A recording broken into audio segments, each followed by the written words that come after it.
점점 커지고 있어. 가정부 지영의 손이 떨렸습니다.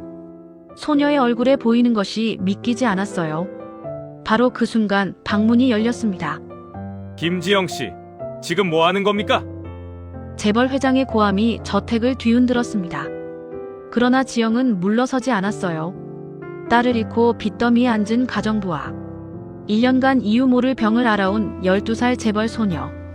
가정부는 재벌 소녀의 얼굴에서 대체 무엇을 발견한 걸까요? 사연 시작 전 구독과 좋아요 눌러주시고 어디서 듣고 계신지 댓글로 남겨주시면 올해도 반갑게 인사드릴게요. 서울 성북동 언덕 위 저택은 새벽 내내 숨을 죽이고 있었어요. 2월 초 날씨에 마당을 에워싼 키 큰 소나무들이 얼어붙은 채 꼼짝도 않았고 돌길 위로 내려앉은 서리가 달빛에 희멀겋게 빛나고 있었습니다. 저택 안의 모든 불이 꺼진 그 시각 2층 끝방 창문에서만 가느다란 불빛이 새어나오고 있었어요. 할머니가 쓰시던 방이었습니다. HS그룹 최 회장의 외동딸 12살 예린이 낡은 소파에 무릎을 모아올린 채 혼자 앉아 있었습니다. 협탁 위 액자 속 할머니는 환하게 웃고 계셨어요. 예린의 어깨를 꼭 감싸 안고 이마에 볼을 기댄 채 웃던 그 얼굴이었습니다. 예린은 손끝으로 사진 유리를 살며시 짚었어요. 차가웠습니다. 오늘도 꿈을 꿨습니다. 할머니가 예린 뒤에 앉아 긴 머리카락을 천천히 빗겨주는 꿈이었어요. 나무빛이 정수리에서 끝까지 내려올 때마다 두피가 따뜻하게 간질거렸고 할머니 손에서 나던 로지향 크림 냄새가 코끝을 가득 채웠습니다. 꿈속에서 예린은 아무 말도 하지 않았어요. 그냥 두 눈을 감고 그 손길만 느끼고 있었습니다. 그런데 눈을 뜨면 언제나 혼자였어요. 이 저택의 안주인 70세 섬이라는 작년 봄, 갑작스러운 심장마비로 세상을 떠나기 전까지 예린을 낳다 숨진 며느리를 대신해 이 아이의 엄마가 되어준 사람이었습니다. 예린이 처음 걸음마를 뗀 것도, 처음 숟가락을 잡은 것도, 처음 학교에 간 날, 울음을 터뜨린 것도 모두 섬이란의 품 안에서였어요. 11년 동안 예린에게 할머니는 엄마이자 가장 친한 친구였습니다. 예린은 할머니 꿈을 꾼 날이면 꼭 이 방에 들어왔습니다. 붙박이장 속 캐시미어 카디건에는 아직도 할머니 냄새가 배어 있었고 화장대 위 작은 크림병에서도 로즈 향이 남아 있었어요. 지난 1년 동안 예린은 아무도 모르게 이 소파에 앉아 그 향기를 맡으며 혼자 울었습니다. 소리 없이 아무도 깨우지 않게. 아침 식탁은 언제나 조용했습니다. 유모가 아침 식사를 소반에 담아 예린 앞에 올려놓으며 말을 건넸지만 예린의 시선은 창밖 소나무에 고정된 채였어요. 유모가 한 번 더 다정하게 이름을 불렀고 예린은 그제야 아주 천천히 소반을 옆으로 밀어냈습니다. 유모는 조심스러운 얼굴로 현우를 찾아갔어요. 현우는 서류에서 눈도 들지 않은 채 짧게 답했습니다. 원래 그래요. 47세 최현우, HS그룹을 이끄는 회장이었지만 이 집 식탁 앞에서만큼은 한없이 작아지는 사람이었습니다. 예린의 얼굴은 아내를 쏙 빼닮았어요. 코끝에 작은 점, 웃을 때 살짝 올라가는 왼쪽 입꼬리, 눈빛의 깊이까지. 그 얼굴을 마주할 때마다 현우의 가슴 한복판이 바늘로 찌르듯 아려왔습니다. 사랑하지 않아서가 아니었어요. 너무 사랑하기 때문에 다가가지 못하는 아버지였습니다. 아침마다 같은 식탁에 마주 앉으면서도 현우는 끝내 눈을 맞추지 못하고 신문 뒤에 숨었어요. 그날 오후 예린이 저택 음악실에서 바이올린 개인 레슨을 받다가 갑자기 쓰러졌습니다. 강사가 황급히 현우에게 연락했고 현우는 가방도 챙기지 않고 달려나왔어요. 병원에 도착했을 때 예린은 이미 응급처치를 받고 침대에 누워 있었습니다. 창백한 얼굴 위로 형광등 빛이 차갑게 내려앉아 있었고 이마에는 물수건이 올려져 있었어요. 현우는 침대 옆에 선 채 아무 말도 못하고 침대 모서리를 두 손으로 꽉 쥐었습니다. 정밀 검사를 진행했지만 결과는 이번에도 같았어요. 특별한 이상은 없습니다. 성장기 아이들에게 나타날 수 있는 증상입니다. 병원을 나서며 현우가 짧게 말했습니다. 앞으로 무리하지 마.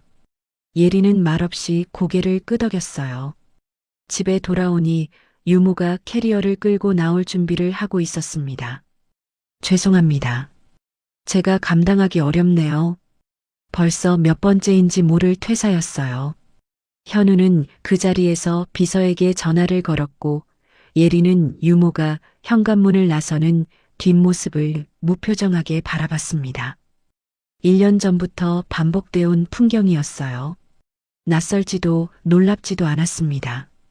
예린이 조용히 입을 열었습니다. 아빠, 이제 유모는 필요 없어요. 현우는 뭔가 할 말이 있는 듯 입술을 움직였다가 그냥 다물었습니다. 그날 밤 예린은 책상 앞에 앉아 일기장을 펼쳤습니다. 연필이 천천히 움직였어요. 내가 태어나지 않았으면 엄마는 살아있었겠지. 아빠도 웃었겠지. 할머니도 나 걱정하다 더 빨리 가신 건 아닐까? 연필을 내려놓고 일기장을 덮었습니다. 그리고 베개 밑에서 낡은 손수건 하나를 꺼냈어요. 흰 바탕에 연분홍 매화가 수놓인 할머니가 남긴 손수건이었습니다. 예리는 그것을 두 손으로 꼭 쥔 채 창밖을 바라봤습니다. 얼어붙은 정원이 달빛에 희멀겋게 빛나고 있었고 소나무 가지가 차가운 바람에 느릿느릿 흔들리고 있었어요. 늦은 밤 복도 끝에서 발소리가 멈췄습니다. 현우였습니다. 늦도록 서류를 들여다보다 자리에서 일어나 복도를 지나던 참이었어요. 예린의 방 앞에서 현우의 걸음이 저절로 멈췄습니다. 살며시 문을 열었어요. 예린이 이불을 반쯤 걷어낸 채 잠들어 있었습니다. 달빛이 그 작은 얼굴 위로 조용히 내려앉아 있었어요. 현우는 그 얼굴에서 또 아내의 모습을 봤습니다. 손을 뻗으려다 멈췄어요. 한참을 그렇게 서 있다가 조용히 문을 당겨 닫았습니다. 복도에서 현우는 눈을 감았습니다. 미안해. 당신한테도 예린이한테도. 다음 날 아침 예린이 세면대 앞에 섰습니다. 거울 속 자신의 얼굴이 유독 창백해 보였어요. 찬물로 세수를 하는데 갑자기 눈앞이 뱅글 돌았고 예린은 반사적으로 세면대 가장자리를 두 손으로 꽉 잡았습니다. 잠시 눈을 감고 숨을 고른 뒤 다시 거울을 봤어요. 아무 일 없다는 듯 셔츠 단추를 하나하나 채우고 방으로 돌아와 책상 앞에 앉았습니다. 아무에게도 말하지 않았어요. 그로부터 며칠 뒤 아침 수석 가정부 오 여사가 예린에게 새 가정부가 온다는 소식을 전했습니다. 예린은 거들떠보지도 않았어요. 어차피 또 나가겠지. 그때 현관문이 열렸습니다. 한 여성이 문 안으로 발을 들여놓았어요. 예린과 눈이 마주치는 순간 그 여자의 눈에 눈물이 맺혔습니다. 예린의 발이 멈췄습니다. 현관 앞에 선 여자는 낡은 캐리어 손잡이를 두 손으로 꼭 쥐고 있었어요. 검은 패딩 어깨에는 2월 아침 서리가 아직 녹지 않은 채 남아 있었고 뺨은 찬바람에 불그스름하게 달아올라 있었습니다. 그 여자의 눈에 왜 눈물이 맺혔는지 예린은 알 수 없었어요. 그냥 멈춰서서 바라봤습니다. 이 저택의 새로운 가정부 42세 김지영이었습니다. 지영이 저택 현관에 발을 들여놓기 불과 몇 시간 전 그녀는 서울 은평구 반지하 방에서 눈을 떴습니다. 2월 중순 새벽 공기가 창틀 사이로 스며들어 이불 속까지 서늘했고 천장 한 귀퉁이에는 곰팡이가 검게 번진 자국이 손바닥만 하게 퍼져 있었어요. 창밖은 아직 어두웠습니다. 지영은 자리에서 일어나 세면대 앞에 섰어요. 거울을 보는데 문득 수아가 떠올랐습니다. 병원에서 처음 머리카락이 빠지기 시작했을 때 수아는 거울 앞에 서서 남은 머리카락을 손가락으로 하나하나 세었어요. 울지도 않고 그냥 조용히 세었습니다. 그 뒷모습이 지영의 눈앞에 선명하게 떠올랐다가 사라졌어요. 지영은 세면대 가장자리를 잠시 두 손으로 짚은 채 숨을 고르고 천천히 고개를 들었습니다. 휴대폰 화면이 번쩍였습니다. 밤새 문자가 쌓여 있었어요. 빨간 글씨로 즉시 상환 요청이라 찍힌 문자가 3통이었습니다. 지영은 화면을 내려다보다 말없이 폰을 뒤집어 엎어놓고 협탁 위 액자를 집어들었어요. 앞니 2개가 빠진 채로 활짝 웃고 있는 수아였습니다. 3개월 전 10살의 나이로 세상을 떠난 아이였어요. 지영은 원래 평범한 여자였습니다. 대학을 졸업하고 작은 무역회사에 다니며 소소하게 살아가던 사람이었어요. 그런데 수아가 3살 되던 해봄 병원에서 백혈병이라는 말을 들은 순간부터 모든 것이 달라졌습니다. 7년간 소아병동이 집이었어요. 수아가 5살 되던 해에 남편은 지쳐서 떠났고 하나 있던 아파트는 병원비로 사라졌습니다. 식당 알바를 뛰며 치료비를 댔지만 턱없이 부족했고 결국 사채에 손을 댔어요. 그렇게 버텼는데도 수아는 끝내가고 말았습니다. 딸도 집도 돈도 없었어요. 빚만 남았습니다. 며칠 전 병동에서 알고 지내던 간병인 지인에게서 전화가 왔어요. 재벌가 가정부 자리가 났다고 했습니다. 지영은 처음엔 손을 저었어요. 지인이 다시 말했습니다. 지영 씨 대학 나온 사람이잖아요. 충분해요. 일단 들어가 있으면 독촉도 피할 수 있잖아요. 그날 밤 추심 전화가 또 울렸고 지영은 수아 사진을 바라보다 조용히 결심했습니다. 저택 앞에 도착했을 때 지영의 손에는 낡은 캐리어 하나뿐이었어요. 수석 가정부 오 여사가 나와 지영을 위아래로 훑어보더니 짧게 말했습니다. 김지영 씨, 짐은 저쪽에. 따뜻한 인사 같은 건 없었어요. 오 여사는 저택 안을 안내하면서 규칙을 쏟아냈습니다. 아가씨 일에 끼어들지 말 것, 말을 걸지 말 것, 시선도 조심할 것. 이 집 아가씨는 예민하세요. 괜히 건드렸다가 기분 상하면 김지영 씨가 책임지는 거예요. 지영은 고개를 끄덕이며 조용히 따랐어요. 그러다 복도 끝에서 예린과 눈이 마주쳤습니다. 까만 눈망울이 지영을 똑바로 바라보고 있었어요. 수아였습니다. 꼭 수아의 눈빛이었어요. 무언가를 꾹 참고 있는 듯한, 혼자 다 삼켜버린 듯한 그 눈빛이었습니다. 지영의 눈가가 뜨겁게 달아올랐고 미처 막을 새도 없이 눈물이 흘러내렸어요. 지영은 황급히 고개를 돌렸습니다. 오 여사가 예린에게 다가가 신경 쓰지 말라고 자리를 이동했어요. 예린은 움직이지 않고 지영의 뒷모습을 바라봤습니다. 그날 저녁 현우가 지영을 잠깐 불렀습니다. 김지영 씨, 아이에게 불필요하게 관여하지 마세요. 말이 끝나기 무섭게 자리를 떴습니다. 지영은 그 뒷모습을 바라보다 눈을 내렸어요. 예린의 얼굴이 자꾸 머릿속에 맴돌았습니다. 첫날 밤 지영은 좁은 방에 홀로 앉아 편지지를 꺼냈어요. 수아야, 엄마 여기 왔어. 여기 너랑 비슷한 아이가 있는데. 거기까지 쓰다 펜을 내려놓았습니다. 수아 사진을 무릎 위에 올려놓고 한참을 바라봤어요. 이 집에서 버틸 수 있을지 알 수 없었습니다. 며칠이 지났습니다. 지영은 매일 예린 곁에서 일했지만 예린과 눈이 마주칠 때마다 번번이 고개를 돌려야 했어요. 아침에 세탁물을 정리하다가도 복도에서 스쳐 지나다가도 예린의 까만 눈망울이 지영의 눈에 들어오는 순간이면 어김없이 눈가가 뜨거워졌습니다. 수아와 꼭 닮은 그 눈빛 앞에서 지영은 버티질 못했어요. 오 여사가 지영을 조용히 불렀습니다. 목소리가 낮고 차가웠어요. 지영 씨, 아가씨 앞에서 감정 관리 못하면 여기 있을 수 없어요. 이 집의 가정부가 얼마나 빨리 바뀌는지 알아요? 지영은 고개를 숙였습니다.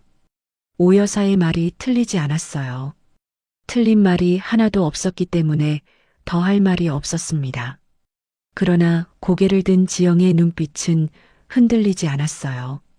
그 무렵부터였습니다.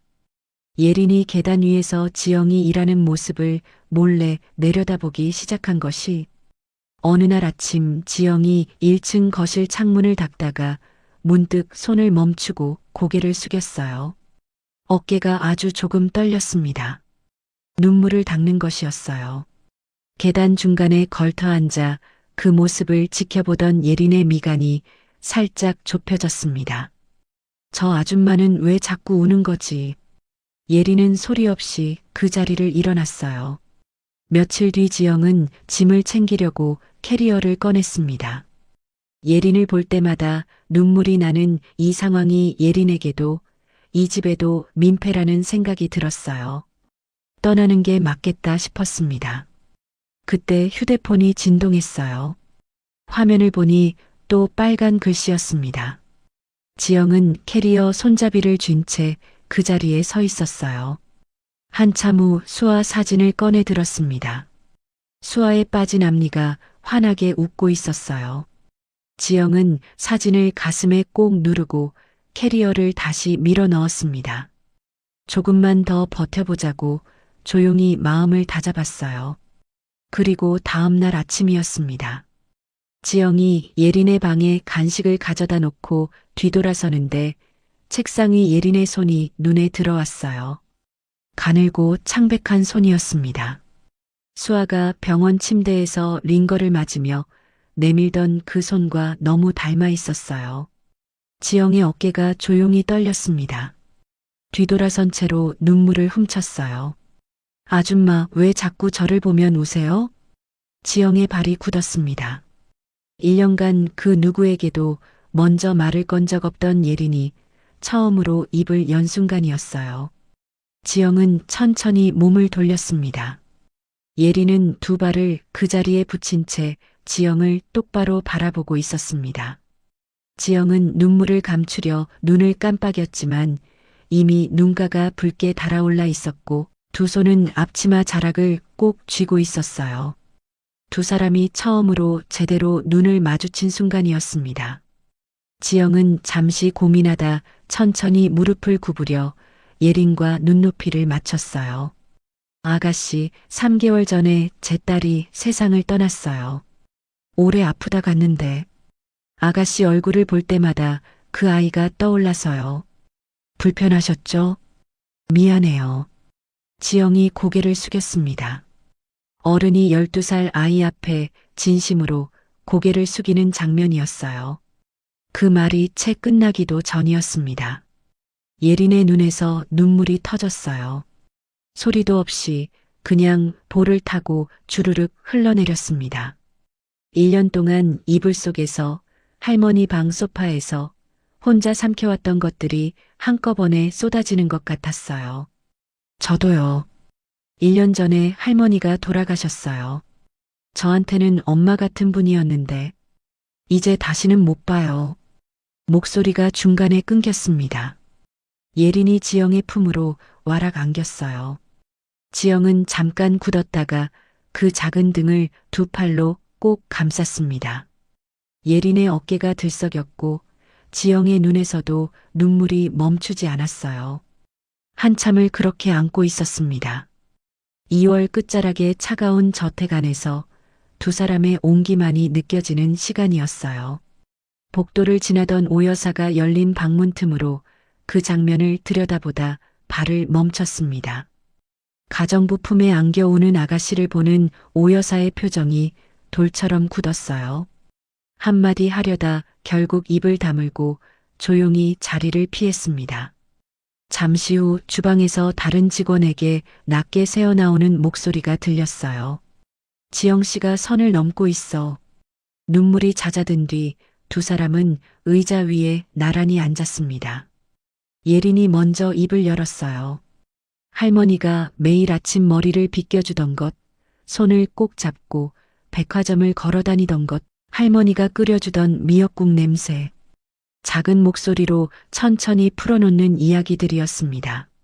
지영은 끼어들지 않고 끝까지 들었어요. 예린이 잠시 말을 멈추더니 무릎 위로 시선을 떨어뜨리며 낮게 덧붙였습니다. 아빠한테는 못해요. 아빠는 저를 보면 힘들어하는 것 같아서. 지영은 아무 말도 하지 않았어요. 그냥 예린의 옆에 조용히 앉아 있었습니다. 잠시 후 예린이 고개를 들어 지영을 바라봤어요.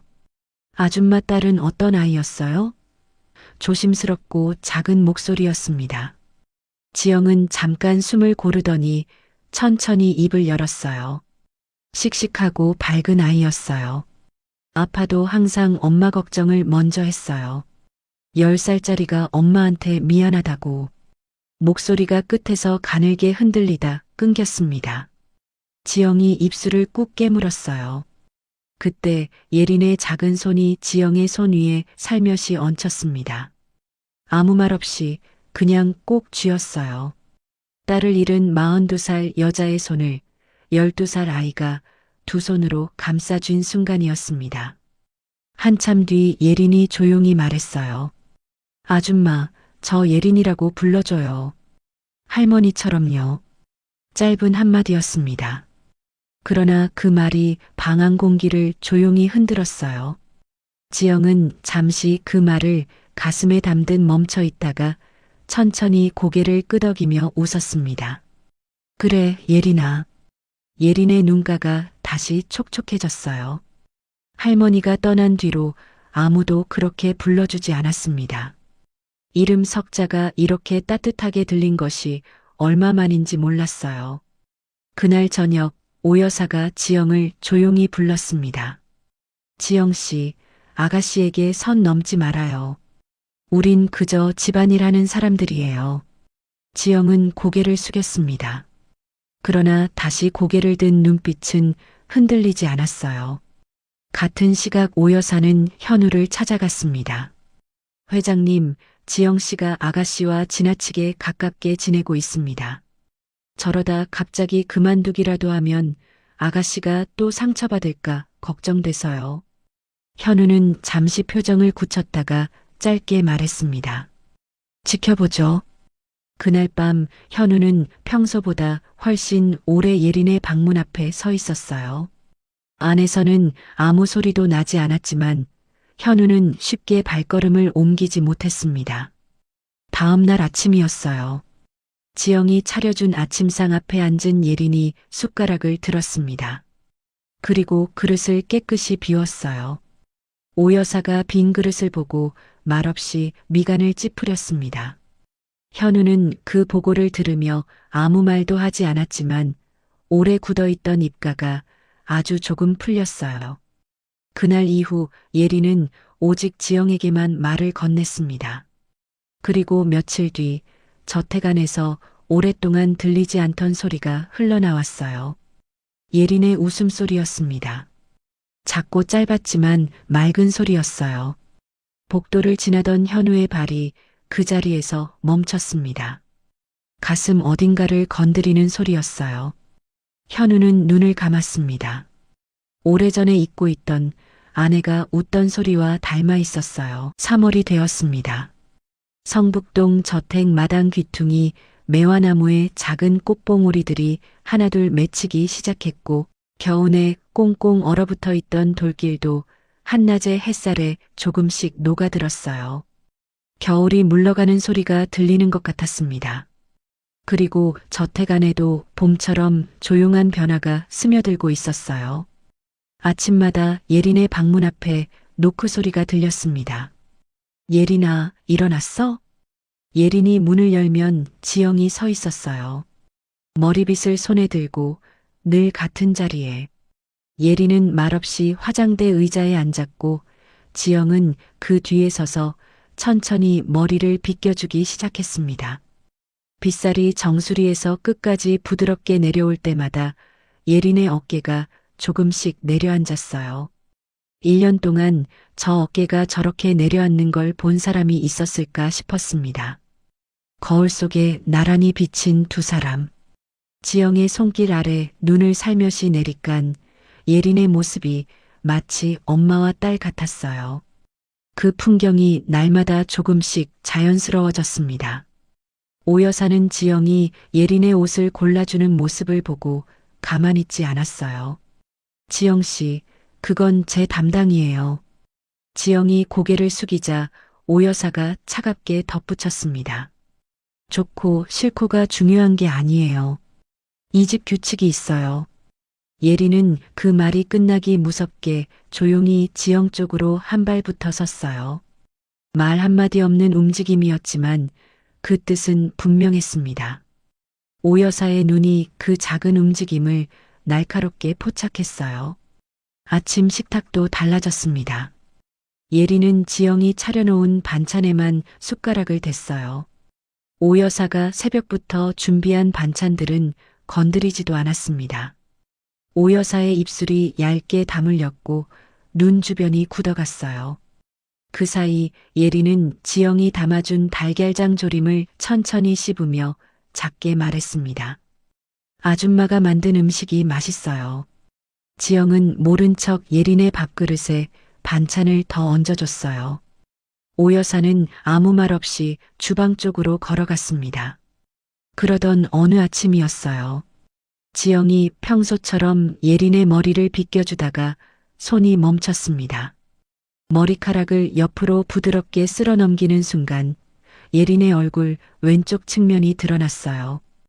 귀 앞쪽으로 조금 치우친 그 자리에 아주 작고 검붉은 점 하나가 있었습니다. 손톱끝만 한 크기였어요.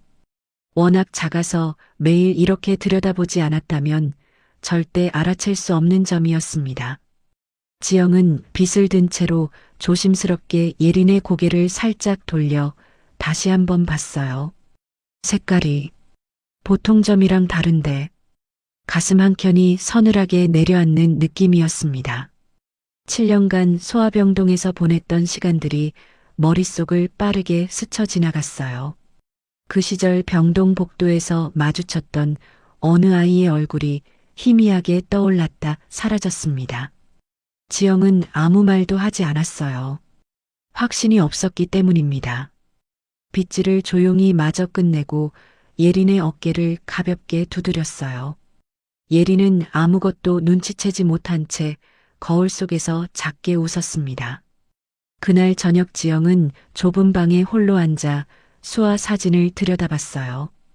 병동에서 스쳐 지나간 그 아이의 얼굴이 자꾸만 머릿속에 걸렸습니다. 지워도 지워지지 않았어요. 아직 너무 작아. 내가 너무 예민한 건지도 몰라. 지영은 입술을 꾹 깨물었습니다. 그래도 그 색깔이 왜 자꾸 마음에 걸리지? 수아 사진을 가슴에 꼭 누르고 눈을 감았어요. 불을 끄고 누웠지만 쉽게 잠들지 못하는 밤이었습니다. 며칠이 지났어요. 방과 후 예린이 돌아오면 지영은 간식을 차려놓고 기다렸습니다. 따뜻한 호박죽 한 그릇과 군고구마 두어 개였어요. 쪄낸 고구마의 달큰한 냄새가 방 안에 퍼지자 예린이 가방을 내려놓고 식탁 앞에 앉았습니다. 예린이 학교 이야기를 조금씩 꺼내기 시작한 것도 그 무렵이었어요.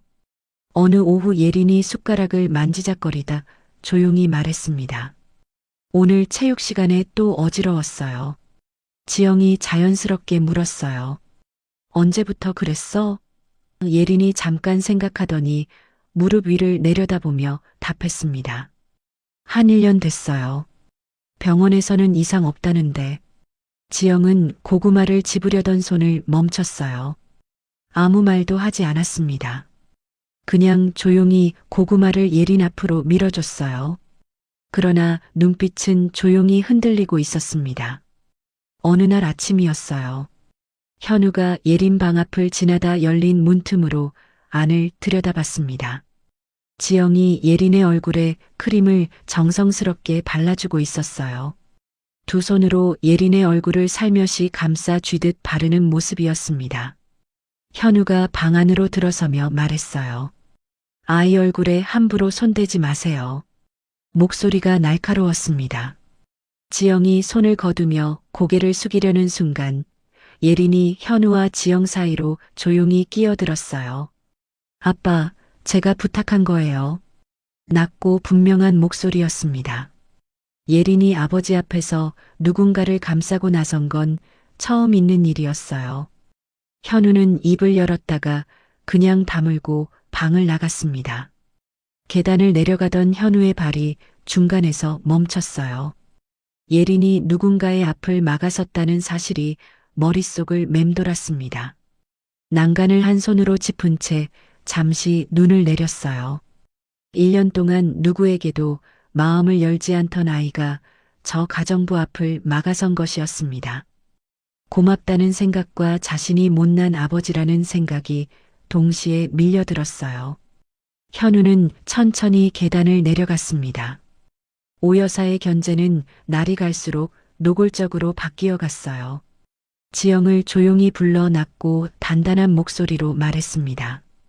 지영 씨, 아가씨가 따른다고 선을 넘으면 안 돼요. 지금부터 조심해요. 지영은 고개를 끄덕이고 방으로 돌아왔어요. 불도 켜지 않은 채 수아 사진 앞에 조용히 앉았습니다. 한참을 바라보다 작게 중얼거렸어요. 수아야, 엄마 어떡하지? 다음날 예린이 야외 사생 수업을 마치고 돌아왔습니다. 현관문을 열고 들어서는 예린의 얼굴이 밀랍처럼 창백했어요. 거실 소파에 쓰러지듯 누웠습니다. 지영이 달려가 이마에 손을 얹으니 차갑고 축축했어요. 예린의 손을 잡으니 그것도 차가웠습니다. 한겨울 돌길처럼 밖에만 나갔다 오면 왜 이렇게 힘들지. 예린이 눈을 감은 채 힘없이 중얼거렸어요. 지영은 그 손을 두 손으로 감싸쥐었습니다. 비벼서 온기를 불어넣으며 아무 말도 하지 않았어요. 그러나 눈빛은 조용히 단단하게 굳어가고 있었습니다. 며칠 후 아침이었어요. 지영이 예린의 머리를 빗겨주다 그 점을 다시 들여다봤습니다. 처음 발견했을 때보다 아주 조금 그러나 분명히 달라 보였어요. 색이 더 짙어진 것 같았고 경계가 더 불규칙해진 것 같았습니다. 커진 건가? 아니면 내가 너무 예민한 건가? 지영은 그날부터 매일 아침 머리를 빗겨줄 때마다 그 점의 위치와 크기와 색깔을 눈에 새겼어요. 빗을 내려놓으며 눈을 잠깐 감았습니다. 제발 아니기를 하고 속으로 빌었어요. 5월 초였습니다. 저택 정원 담장을 따라 심어진 장미나무에 붉고 노란 꽃봉오리들이 탐스럽게 맺혀 있었고 오후 햇살이 길어지면서 마당에는 초여름의 따스한 기운이 감돌기 시작했어요. 지영이 저택에 발을 들인 지 어느새 석 달이 되어가고 있었습니다. 그러나 계절이 아무리 따뜻해져도 지영의 마음속에는 며칠째 서늘한 무언가가 가라앉아 있었어요. 지영은 그동안 예린의 증상을 조그만 수첩에 날짜와 함께 적어두고 있었어요. 야외 활동 후 탈진, 식은땀, 얼굴 창백, 어지러움. 빼곡하게 채워진 날짜들을 들여다보다 수첩을 덮고 자리에서 일어났습니다. 더 이상 혼자 끌어안고 있을 수 없었어요. 지영이 조심스럽게 서재문을 두드렸습니다. 현우가 두꺼운 서류 묶음을 들여다보고 있었어요. 회장님, 아가씨 건강 때문에 드릴 말씀이 있습니다. 현우가 서류에서 눈을 들지 않은 채 짧게 말했습니다. 말씀하세요. 지영은 숨을 고르고 차분하게 입을 열었습니다.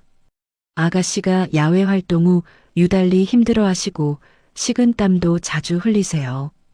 1년째 반복되는 증상인데 한 번 더 정밀하게 봐주시면 좋겠습니다. 현우가 그제야 서류를 덮고 지영을 바라봤어요. 표정이 단단하게 굳어 있었습니다. 김지영 씨, 주치의가 이상 없다고 했습니다. 아이가 원래 체력이 약한 편이에요. 말이 끝나자마자 현우는 다시 서류를 펼쳤어요. 대화가 끝났다는 신호였습니다. 지영은 한 번 더 입을 열려다 그냥 다물었어요. 고개를 숙이고 서재를 나왔습니다. 복도에 오 여사가 서 있었어요. 밖에서 다 들은 것이었습니다. 지영 씨, 의사도 아니면서 아가씨 건강에 참견하면 안 돼요. 회장님 심기만 불편하게 하는 거예요. 지영은 아무 말 없이 고개를 숙이고 자리를 피했습니다. 복도 끝까지 걸어가는 동안 발소리가 유난히 크게 들렸어요. 방으로 돌아온 지영은 수첩을 다시 펼쳤습니다. 날짜들을 손끝으로 천천히 짚어 내려갔어요. 내가 틀린 걸까? 너무 예민한 걸까? 그러나 고개를 저었습니다. 그 점이 분명히 변하고 있었어요. 색이 짙어지고 경계가 불규칙해지는 것을 매일 아침 두 눈으로 확인했습니다. 수첩을 덮고 수화 사진을 꺼내 들었어요. 한참을 바라보다 작게 중얼거렸습니다. 수아야, 어떻게 하면 좋을까? 그날 저녁이었어요. 식사를 마친 후 예린의 방 소파에 지영과 예린이 나란히 앉아 있었습니다. 창밖으로 저택 정원의 어둠이 내려앉고 있었고 방 안에는 은은한 스탠드 불빛만 켜져 있었어요. 한참을 말없이 앉아 있다가 예린이 무릎 위를 내려다보며 조용히 입을 열었습니다. 아줌마, 나 때문에 엄마가 돌아가신 거 알아요. 지영의 손이 멈췄어요. 나를 낳다가 돌아가셨대요. 내가 태어나지 않았으면. 말이 거기서 끊겼습니다. 예린의 목이 조용히 떨리고 있었어요.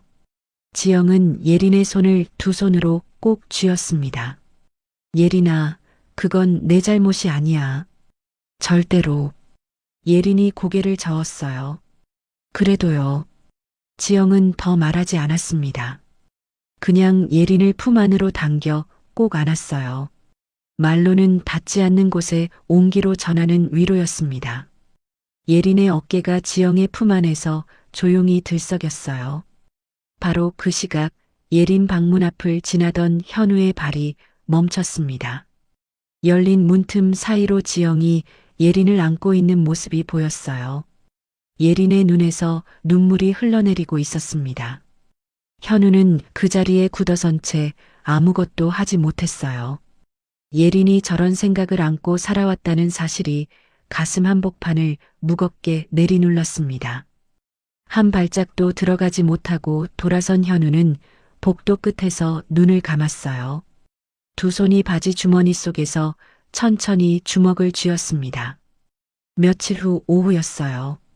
예린이 학교 야외 사생 수업을 마치고 돌아왔습니다. 현관문이 열리는 소리에 지영이 고개를 들었는데 예린의 얼굴을 보는 순간 가슴이 철렁 내려앉았어요. 얼굴이 하얗다 못해 입술 주변이 파르스름하게 변해 있었습니다. 현관문 손잡이를 두 손으로 붙들고 가까스로 서 있는 모습이었어요. 지영이 달려가 예린의 팔을 부축했습니다. 예린의 몸에서 열기는 없었지만 손이 얼음처럼 차가웠어요. 지영이 예린을 방으로 데려가 의자에 앉혔습니다. 예린은 힘이 없는지 의자 등받이에 기대지도 못하고 책상에 이마를 갖다 대었어요. 지영이 가까이 다가가 보니 숨소리가 거칠었고 목과 이마에 식은 땀이 얇게 배어 있었습니다. 예린아, 괜찮아? 예린이 힘겹게 고개를 들었어요. 눈 초점이 흐릿했습니다. 아줌마, 힘이 너무 없어요. 너무 힘들어요. 지영은 예린의 이마에 맺힌 땀을 손수건으로 닦아주었습니다. 그리고 천천히 자리에서 일어섰어요.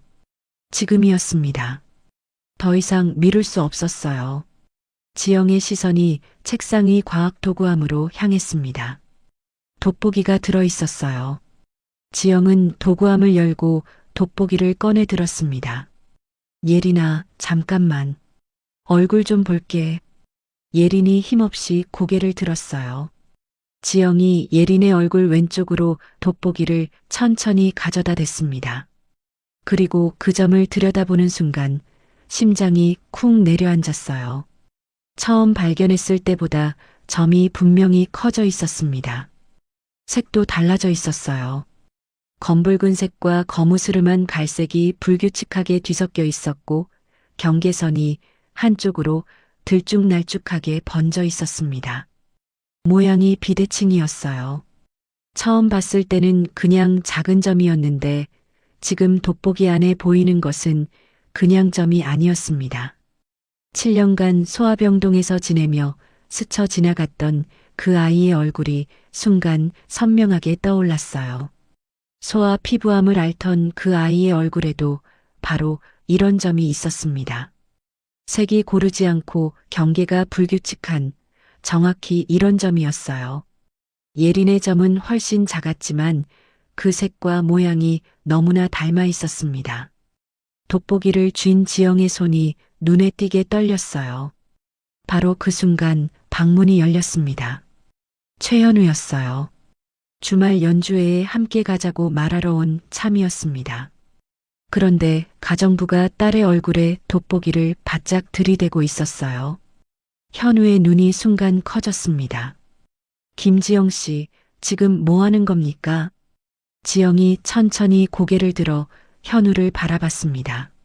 손은 여전히 떨리고 있었지만 눈빛은 흔들리지 않았습니다.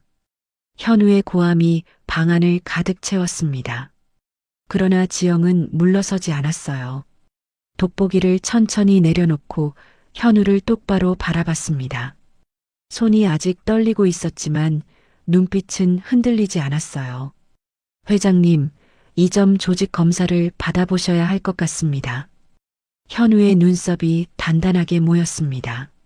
무슨 소립니까? 주치의가 아무 이상 없다고 했는데 가정부가 왜 아이 얼굴에 함부로 손을 댑니까? 목소리가 높아졌어요. 침대에 기대어 있던 예린이 몸을 일으키며 아버지와 지영을 번갈아 바라봤습니다.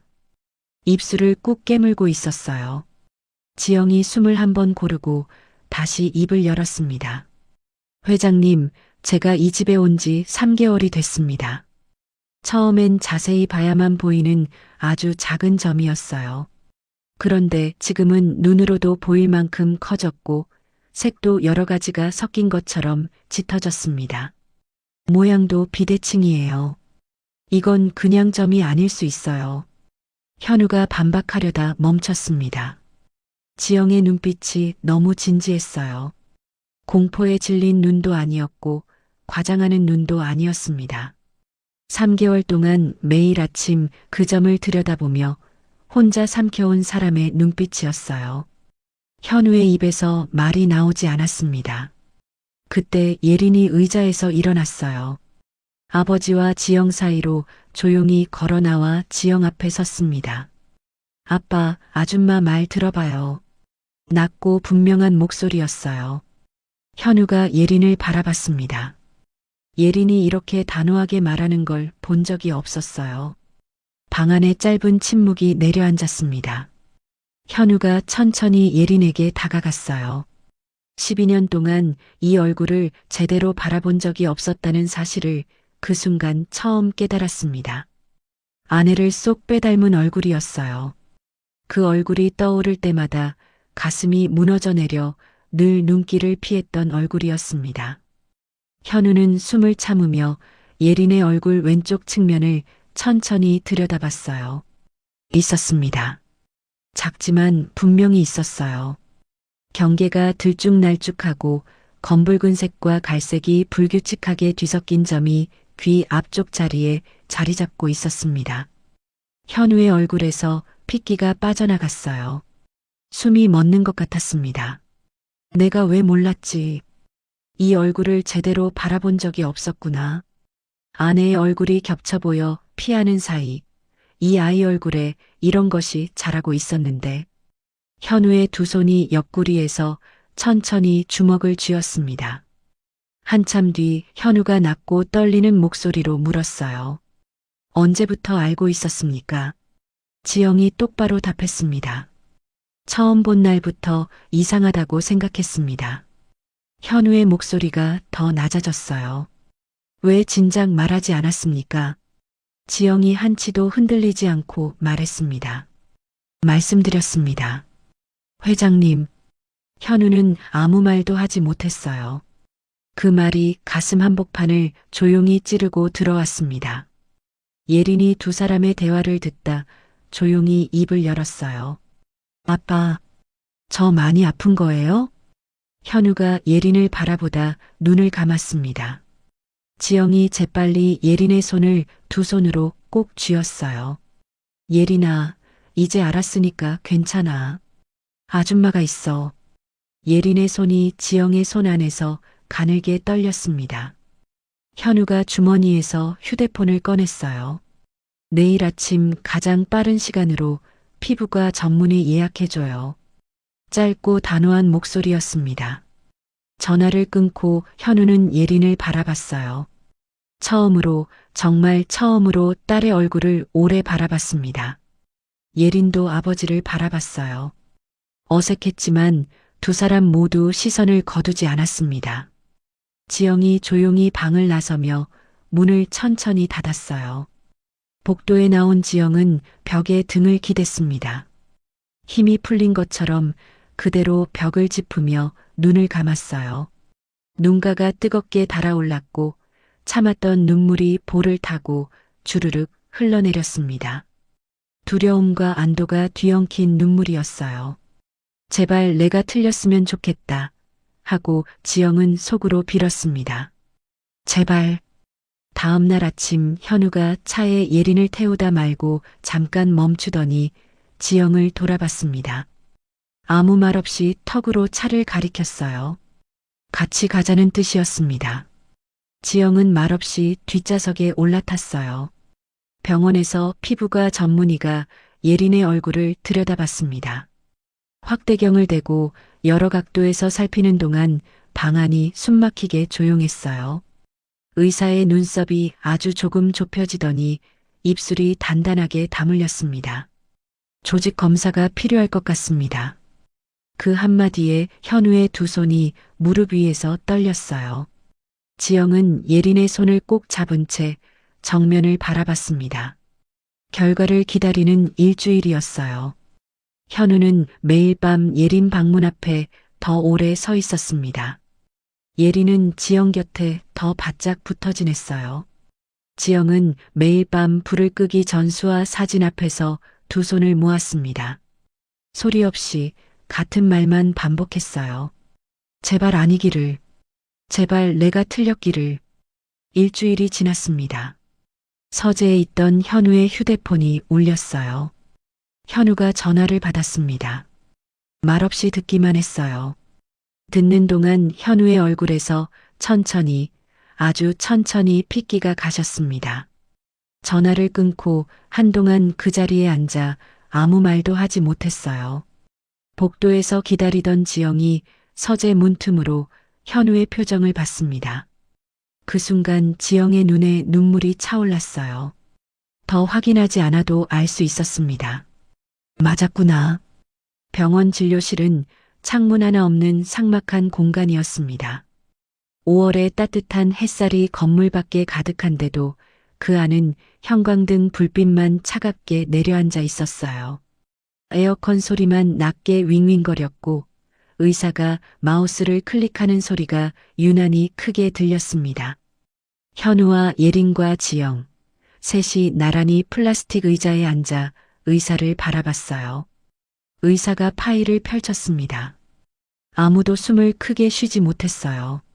지영은 두 손을 무릎 위에 올려놓은 채 손가락을 꼭 쥐고 있었습니다. 짧은 침묵이 흘렀습니다. 초기 피부암입니다. 현우의 얼굴에서 핏기가 순식간에 가셨어요. 입술이 얇게 열렸다 다물렸습니다. 예린이 지영의 손을 꽉 쥐었어요. 작고 차가운 손이었습니다. 지영은 예린의 손을 맞잡은 채 앞을 바라봤어요. 눈물이 차오르는 것을 느꼈지만 꾹 참았습니다. 지금은 울 때가 아니었어요. 의사가 조용하고 차분한 목소리로 말을 이어갔습니다. 다행히 아주 초기에 발견하셨어요. 지금 단계에서 완치 가능성은 매우 높습니다. 잠깐 멈췄다가 덧붙였어요. 조금만 더 늦었으면 정말 위험했을 뻔했습니다. 현우가 천천히 눈을 감았어요. 두 손이 무릎 위에서 주먹을 쥐었습니다. 그 말 한마디가 온몸을 관통하는 것 같았어요. 조금만 더 늦었으면. 그 말이 머릿속에서 메아리 쳤습니다. 예린이 지영을 올려다봤어요. 아줌마가 맞았구나. 그 눈빛이었습니다. 진료실 문을 나왔어요. 병원 복도에 사람들이 오가고 있었습니다. 접수 창구 너머로 이름을 부르는 소리가 들렸고 어딘가에서 아이 우는 소리가 났어요. 그 일상적인 소음들 속에서 현우가 복도 한켠 의자에 천천히 주저앉았습니다. 두 손으로 얼굴을 감쌌어요. 어깨가 조용히 들썩였습니다. 소리 한 번 내지 않았어요. 그러나 굽어진 등이 떨리는 어깨가 모든 것을 말하고 있었습니다. 아내를 잃은 죄책감에 딸의 얼굴조차 제대로 바라보지 못했던 12년이었어요. 예린의 얼굴을 볼 때마다 아내가 떠올라 눈을 피했던 12년이었습니다. 그 세월이 이 순간 한꺼번에 무너져 내리고 있었어요. 내가 제대로 바라봤더라면, 내가 조금만 더 가까이 있었더라면, 그 생각이 현우의 가슴을 쥐어짜고 있었습니다. 예린이 아버지 옆에 조용히 앉았어요. 잠시 망설이다 아버지의 손을 살며시 잡았습니다. 처음이었어요. 예린이 먼저 아버지 손을 잡은 건 태어나서 처음이었습니다. 크고 거친 아버지 손이 예린의 작은 손 안에 들어왔어요. 현우가 그 온기를 느끼는 순간 어깨가 더 크게 흔들렸습니다. 아무 말도 하지 않았어요. 할 수가 없었습니다. 지영은 두 사람에게서 한 발 물러서서 바라봤어요. 손등으로 눈물을 훔쳤습니다. 이 장면 하나만으로도 충분했어요.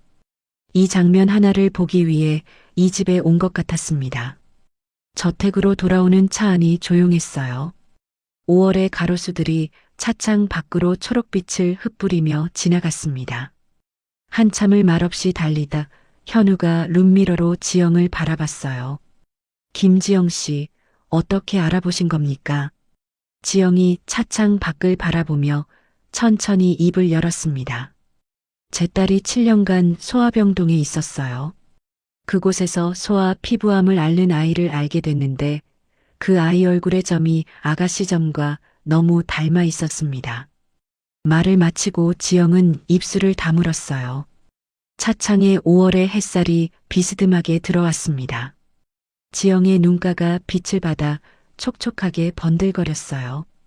현우가 룸미러에서 시선을 거두지 않은 채 조용히 말했습니다. 딸을 잃으며 얻은 경험이 예린이를 살린 거네요. 지영은 아무 말도 하지 않았어요. 눈물이 소리 없이 볼을 타고 흘러내렸습니다. 그때 뒷좌석에서 예린이 지영의 손을 잡았어요. 조용히 꼭 쥐었습니다. 아줌마 딸이 저 살린 거네요. 지영이 예린을 바라봤어요. 12살짜리 아이가 꺼낸 그 한마디가 가슴 깊은 곳을 건드렸습니다. 참았던 눈물이 한꺼번에 쏟아졌어요. 그래, 수아가 살린 거야. 목소리가 끝에서 부서졌습니다. 예린이 지영의 손을 더 꼭 쥐었어요. 차 안은 한동안 아무 말이 없었습니다. 5월 햇살이 차창을 통해 세 사람 위로 고르게 내려앉았어요.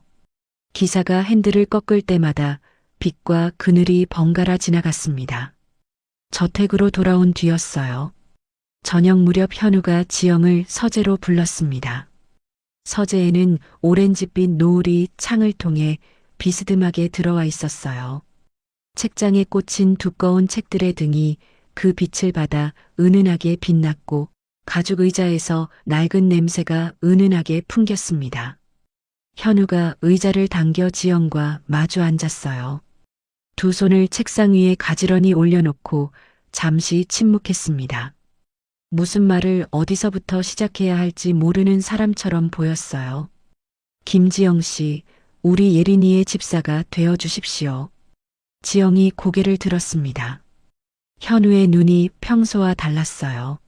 늘 단단하게 굳어있던 그 눈빛이 처음 보는 온도를 담고 있었습니다. 예린이 곁에 있어 주십시오. 정식으로 부탁드립니다. 말을 마친 현우가 고개를 숙였어요.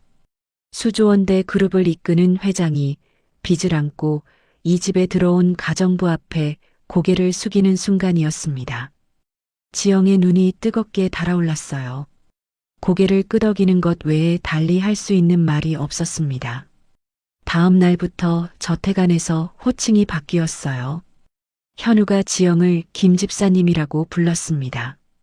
오 여사가 그 사실을 전달받던 순간 입술이 얇게 다물리고 눈가에 주름이 잡혔어요. 그날 오후 복도에서 지영과 마주친 오 여사가 멈추지도 않고 지나치며 짧게 말했습니다.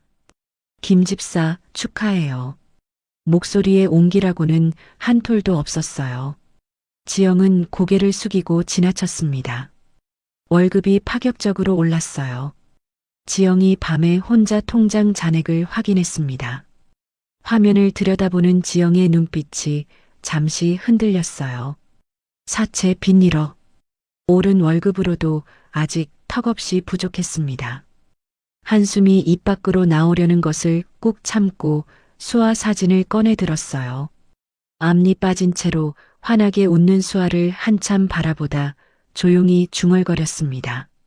조금만 더 버티자. 예린의 치료가 시작됐어요. 치료 부위 주변을 조심해야 했고 햇빛 노출을 최소화해야 했습니다. 그제야 야외 활동 후 예린이 유독 힘들어했던 이유가 설명됐어요. 자외선이 오랫동안 증상을 악화시켜왔던 거였습니다. 지영은 예린의 일상을 하나씩 꼼꼼하게 조정했어요. 외출할 때는 챙이 넓은 모자를 씌웠고 오후 햇살이 강하게 드는 창가 자리를 피하게 했으며 학교 체육 시간에도 실외 활동은 선생님께 미리 양해를 구했습니다. 예린은 담담했어요. 불평 한마디 없이 지영이 하자는 대로 따랐습니다. 오히려 지영이 더 자주 돌아서서 눈물을 훔쳤어요. 치료 첫날 예린이 지영을 바라보며 말했습니다. 아줌마, 나 괜찮아요. 울지 마요. 지영이 웃으려 했지만 입꼬리가 제대로 올라가지 않았어요. 네가 더 어른이다. 예린이 살짝 웃었습니다. 할머니도 그런 말 했는데 두 사람이 마주보며 웃다가 또 울었어요. 울다가 또 웃었습니다. 치료가 시작된 지 며칠 뒤 저녁이었습니다. 현우가 예린 방 문을 두드리고 들어갔어요. 특별한 이유가 있는 것도 아니었습니다. 그냥 곁에 앉아 있었어요. 예린이 책을 읽는 동안 현우는 아무 말 없이 옆에 앉아 있었습니다. 저녁 어스름이 방 안으로 스며들었고 스탠드 불빛이 따뜻하게 두 사람을 비추고 있었어요. 한참이 지나 예린이 조심스럽게 아버지 팔에 기댔습니다. 현우가 잠시 굳어 있다가 천천히 예린의 어깨를 감쌌어요. 그 따뜻하고 무거운 손이 예린의 어깨 위에 조용히 내려앉았습니다. 12년 만이었어요. 문 밖에서 그 장면을 바라보던 지영이 조용히 미소를 지었습니다. 그러나 돌아서는 지영의 손은 여전히 주머니 속 수아 사진을 꼭 쥐고 있었어요. 예린이 치료를 시작한 지 어느새 석 달이 지나가고 있었습니다.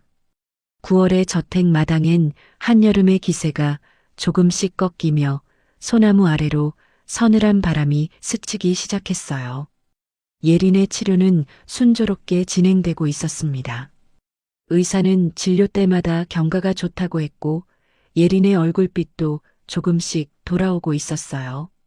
오랜만에 저택 안에 조용한 안도감이 흘렀습니다. 그날 아침 현우와 예린은 정기 진료를 위해 함께 외출했어요. 지영은 저택에 남아 예린의 방을 정리했습니다. 창문을 열어놓으니 초가을 바람이 얇은 커튼을 살랑거리며 들어왔어요. 예린이 쓰다 둔 책들을 책꽂이에 꽂고 세면대 앞 크림 병들을 가지런히 정돈하는 동안 지영의 손길이 조용하고 부드러웠습니다. 이런 아침이 오래 이어지기를 하고 생각했어요. 그 생각이 채 가시기도 전이었습니다. 아래층에서 쿵 하는 소리와 함께 고함이 터져 나왔어요. 현관 쪽이었습니다. 지영이 손을 멈추고 귀를 기울였어요. 한 명이 아니었습니다. 두 남자의 목소리가 뒤엉켜 저택 아래층을 가득 채웠어요. 지영이 방문을 열고 계단 쪽으로 걸어갔습니다. 1층 현관이 아수라장이었어요. 택배 조끼를 걸친 두 남자가 철제 대문을 밀치고 들어와 있었습니다. 한 명은 덩치가 크고 목이 굵었고 다른 한 명은 짧은 머리에 눈빛이 날카로웠어요. 직원 3명이 앞을 막으며 웅성거렸지만 두 남자는 아랑곳하지 않았습니다. 큰 덩치의 남자가 현관 안을 휘둘러 보며 목청껏 소리쳤어요. 김지영 어딨어? 어딜 숨어? 계단 위에서 그 얼굴들을 본 순간 지영의 두 다리에서 힘이 빠졌습니다. 사채 추심업자들이었어요. 언젠가 이런 날이 올 것 같았지만 하필 이 저택에서 하필 이 사람들 앞에서였습니다. 지영이 천천히 계단을 내려갔어요.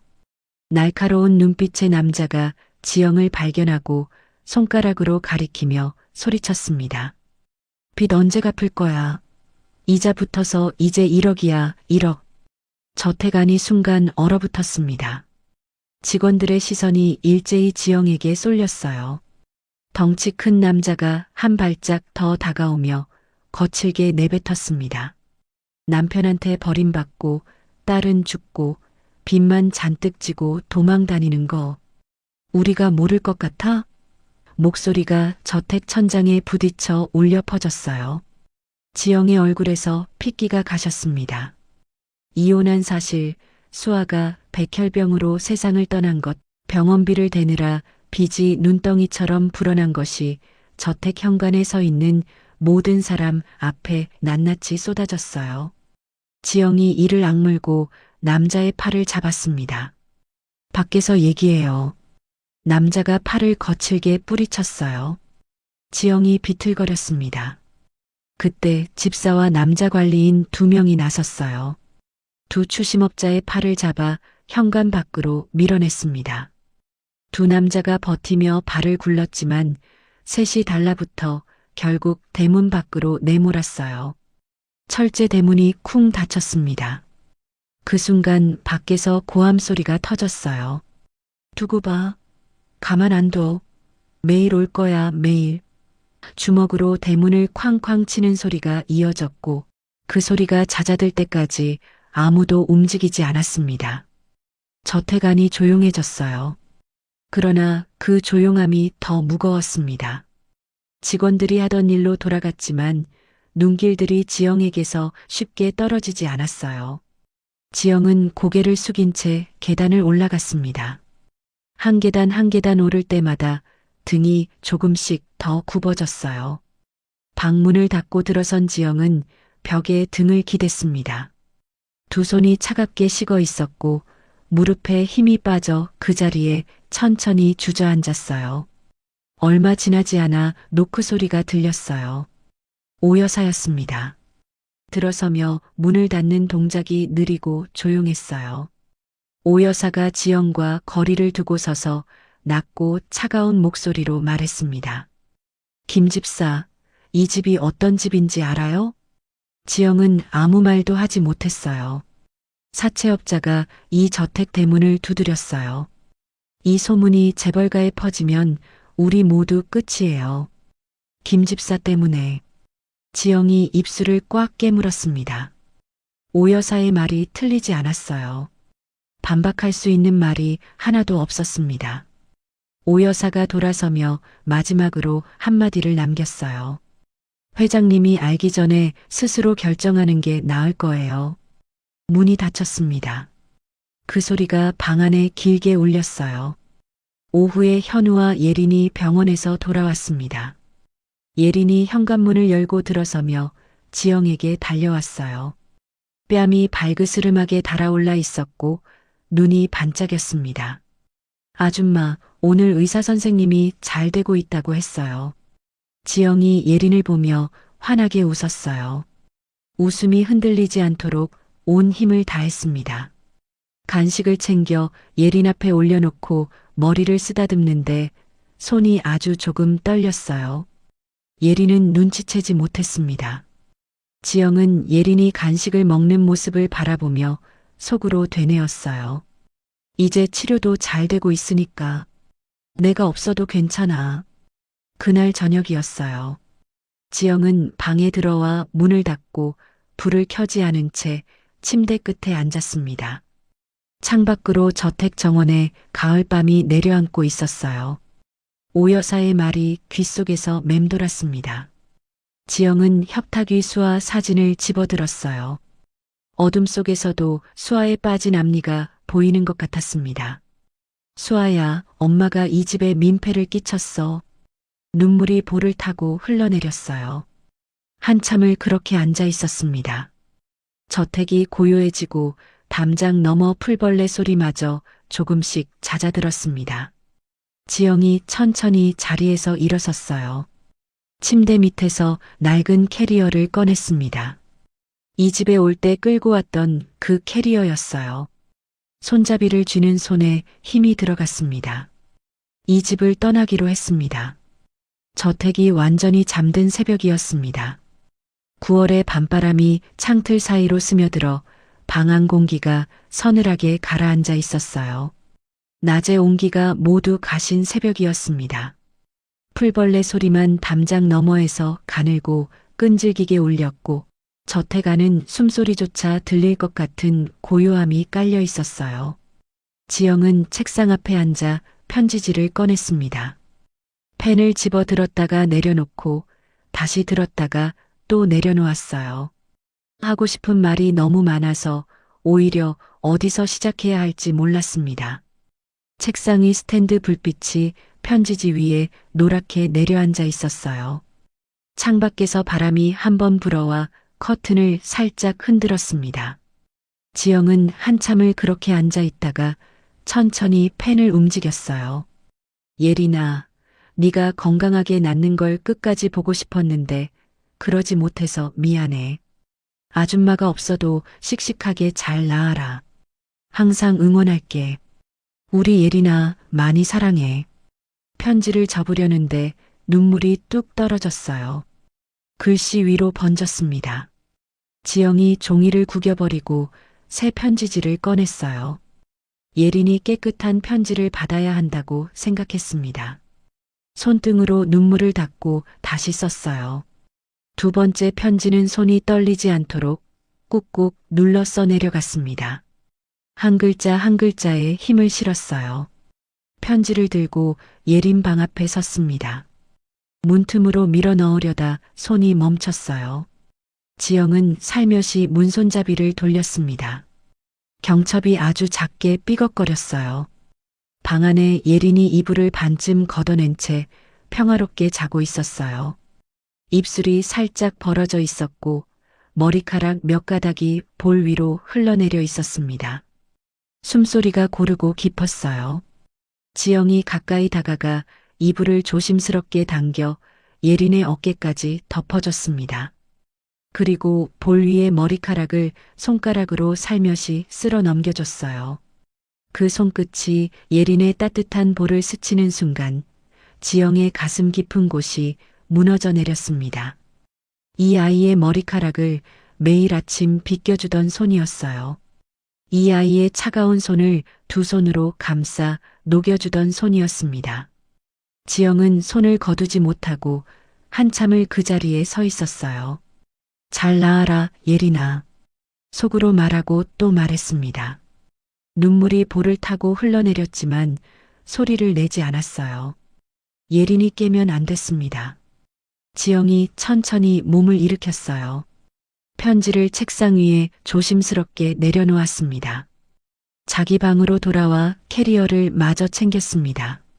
옷 몇 벌과 수화 사진, 그리고 예린이 어느 날 저녁 접어서 손에 쥐어준 작은 종이약 하나, 그것이 지영이 이 집에서 가져갈 것들의 전부였어요. 캐리어 지퍼를 닫는 소리가 고요한 방 안에 크게 울렸습니다. 계단을 내려왔습니다. 캐리어 바퀴 소리가 나지 않도록 들어서 내려왔어요.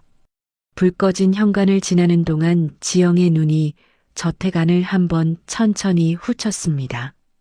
예린과 처음 눈이 마주쳤던 바로 이 자리, 둘이 부둥켜 안고 펑펑 울던 소파, 아침마다 나란히 앉아 밥을 먹던 식탁이 어둠 속에서 조용히 자리를 지키고 있었어요.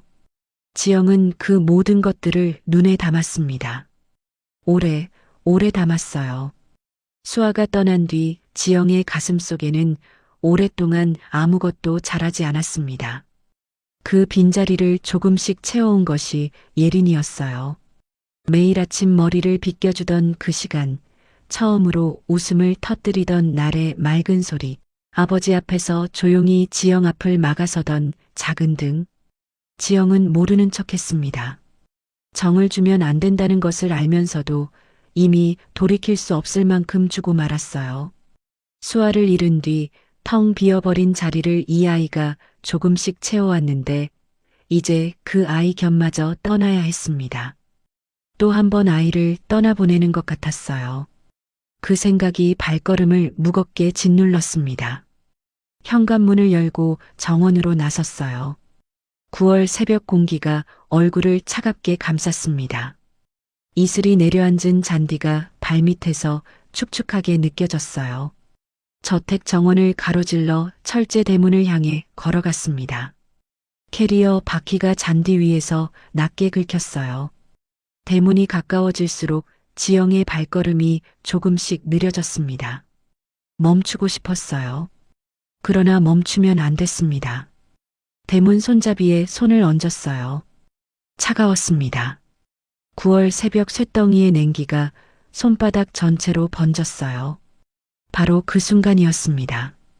뒤에서 소리가 들렸어요. 맨발이 젖은 잔디를 밟으며 달려오는 소리였습니다. 풀잎이 발에 채이는 소리, 숨이 가빠지는 소리가 점점 가까워졌어요. 지영이 손잡이를 쥔 채 돌아봤습니다. 숨이 멎었어요. 예린이 달려오고 있었습니다. 잠옷바람에 머리카락이 헝클어진 채로 한 손에 편지를 꼭 쥐고 맨발로 정원을 가로질러 오고 있었어요. 큰 눈이 퉁퉁 부어 있었고 뺨에는 눈물 자국이 새벽 이슬처럼 반짝였습니다. 맨발 아래 차갑고 젖은 잔디가 밟히는데도 멈추지 않았어요. 아줌마 가지 마요. 그 목소리가 9월 새벽 정원에 울려 퍼졌습니다. 지영의 손에서 손잡이가 미끄러졌어요. 예린이 달려와 지영의 손을 두 손으로 꽉 붙잡았습니다. 숨이 턱까지 차 있었어요. 손에 쥔 편지가 구겨질 만큼 세게 지영의 손을 쥐었습니다. 차가웠어요. 맨발로 젖은 잔디를 달려오는 동안 온몸이 식어버린 것 같았습니다. 엄마도 나를 두고 갔고 할머니도 나를 두고 갔는데 예린의 목소리가 떨렸습니다. 울음이 올라오는 것을 억누르느라 턱이 파르르 떨렸어요. 아줌마마저 가면 나 어떡해요. 그 말이 9월 새벽 저택 안에 조용히 울려 퍼졌습니다. 1년 동안 혼자 쌓아온 상실들이 엄마 없이 태어난 것부터 할머니를 잃은 것까지 그 모든 것이 그 한마디 안에 담겨 있었어요. 예린의 온몸이 가늘게 떨렸고 붙잡은 손에서 힘이 점점 더 세어졌습니다. 지영의 눈가가 뜨겁게 달아올랐어요. 손을 뿌리칠 수가 없었습니다. 이 손을 뿌리쳐서는 안 된다는 것을 온몸으로 알았어요. 지영이 시선을 내렸습니다. 예린의 맨발이 차가운 땅 바닥에 닿아 있었어요. 발등이 새벽 냉기에 시퍼렇게 식어 있었습니다. 지영이 캐리어 손잡이를 놓고 허리를 숙였어요. 자신이 걸치고 있던 얇은 겉옷을 벗어 예린의 발 위에 감쌌습니다. 예린의 차가운 발이 겉옷 안으로 들어오는 것이 손끝으로 느껴졌어요. 지영이 그 발을 두 손으로 꼭 감쌌습니다. 온기를 불어넣듯이 가지 말아요. 제발이요. 예린의 목소리가 작아졌어요. 울음이 다 빠져나간 것처럼 그냥 간절하게 말했습니다. 지영은 고개를 들지 못했어요. 예린의 발을 감싼 채로 그 자리에 쭈그려 앉아 있었습니다. 두 사람이 대문 앞에서 함께 울고 있었어요. 9월 새벽바람이 두 사람의 머리카락을 조용히 흔들었습니다. 그때 저택 안쪽에서 발소리가 들렸어요. 현우였습니다. 인기척에 잠을 깬 것이었어요. 현관을 나서다 대문 앞 장면을 보고 그 자리에 굳었습니다. 예린이 맨발로 울며 지영의 손을 붙잡고 있었고 지영은 예린의 발을 감싸준 채 쭈그려 앉아 있었어요. 캐리어가 옆에 쓰러져 있었습니다. 현우는 한동안 움직이지 못했어요. 천천히 두 사람에게 다가갔습니다. 안으로 들어가죠. 낮고 조용한 목소리였어요. 그러나 단호했습니다. 현우가 예린의 어깨를 감싸 안으로 이끌었어요. 예린은 지영의 손을 놓지 않았고 지영은 캐리어를 끌며 그 뒤를 따라 들어왔습니다. 거실에 셋이 마주 앉았어요. 스탠드 하나만 켜진 거실이 주황빛으로 조용하게 빛났습니다. 현우가 지영을 바라봤어요. 김 집사님, 무슨 일인지 말씀해 주시겠습니까? 지영이 무릎 위에 올려놓은 두 손을 내려다봤습니다. 그리고 천천히 입을 열었어요. 딸을 잃은 것, 이혼한 것, 3천만 원이 1억으로 불어난 사채빚, 추심업자들이 이 저택까지 찾아온 것. 말하는 동안 목소리가 흔들렸지만 멈추지 않았습니다. 이 집에 민폐를 끼쳤습니다. 죄송합니다. 말을 마치고 고개를 숙였어요. 지영의 말을 듣던 예린의 눈이 점점 커졌습니다. 아줌마가 그런 일이 있었어요? 지영이 예린을 바라보며 작게 웃었어요. 미안해, 말 못했어. 예린이 지영의 손을 다시 꼭 잡았습니다. 그게 무슨 상관이에요? 그 한마디가 거실 안에 조용히 내려앉았어요. 현우가 한참을 말없이 듣다가 천천히 고개를 숙였습니다. 김 집사님, 진작에 말씀해 주시지 그러셨습니까? 제가 더 살피지 못했습니다. 정말 죄송합니다. 지영이 손을 저으려 했어요. 현우가 조용히 말을 이었습니다. 민폐가 아닙니다. 제 딸을 살린 분입니다. 거실에 짧은 침묵이 흘렀어요. 현우가 다시 입을 열었습니다. 우리 예린이 김 집사님 없으면 안 됩니다. 앞으로 예린이를 딸처럼 보살펴 주십시오.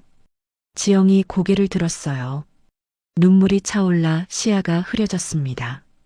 예린이 지영의 손을 두 손으로 감싸 꽉 쥐었어요. 지영은 흐려진 눈으로 예린을 바라보다 천천히 고개를 끄덕였습니다. 말이 나오지 않았어요. 고개를 끄덕이는 것만으로 충분했습니다. 다음 날 이른 아침이었습니다.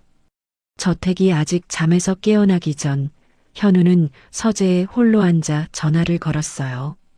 창밖으로 9월의 새벽빛이 희뿌옇게 밝아오고 있었습니다. 통화는 짧았어요.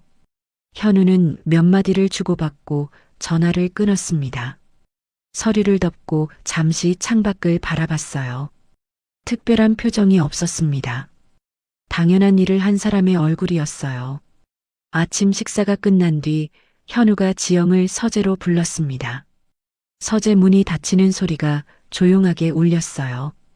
현우가 창가에 서서 잠시 말없이 정원을 바라보다 천천히 입을 열었습니다. 김 집사님, 어제 말씀하신 건 처리했습니다. 지영이 무슨 말인지 몰라 바라봤어요. 현우가 지영을 돌아봤습니다. 빈말씀입니다. 지영의 두 손이 앞에서 천천히 주먹을 쥐었어요. 입술을 열었다가 다물었습니다. 회장님, 그건... 목소리가 끝에서 흔들렸어요. 현우가 조용히 말을 이었습니다. 김 집사님은 제 딸을 살린 사람입니다. 이 정도는 당연한 일입니다. 당연한 일이라는 그 말이 가슴 깊은 곳으로 천천히 스며들었어요. 지영은 고개를 들지 못했습니다. 3천만 원으로 시작해 1억으로 불어나는 동안 얼마나 많은 밤을 쏘아 사진 앞에서 버텼는지, 얼마나 많은 새벽을 두려움과 함께 열었는지 그 무게가 한꺼번에 밀려왔어요. 고개를 숙이는 순간 눈물이 뚝 떨어졌습니다. 무릎 위에 모은 두 손 등 위로 눈물이 번졌어요. 지영은 아무 말도 하지 못했습니다. 다만 어깨가 조용히 들썩였어요. 현우는 아무 말 없이 창가로 돌아섰습니다. 지영이 우는 동안 그 자리에서 조용히 함께 있었어요. 그것으로 충분했습니다. 며칠이 지난 어느 오후였어요. 오 여사가 지영을 조용히 불렀습니다. 복도 끝 창가 자리였어요. 오 여사가 지영 앞에 서더니 잠시 망설이다 지영의 손을 두 손으로 잡았습니다. 그 손이 아주 조금 떨렸어요. 늘 단단하고 차갑던 손이었는데 그날은 달랐습니다. 김 집사, 그런 사연이 있는지 몰랐어요. 모질게 대해서 미안해요. 짧은 말이었어요.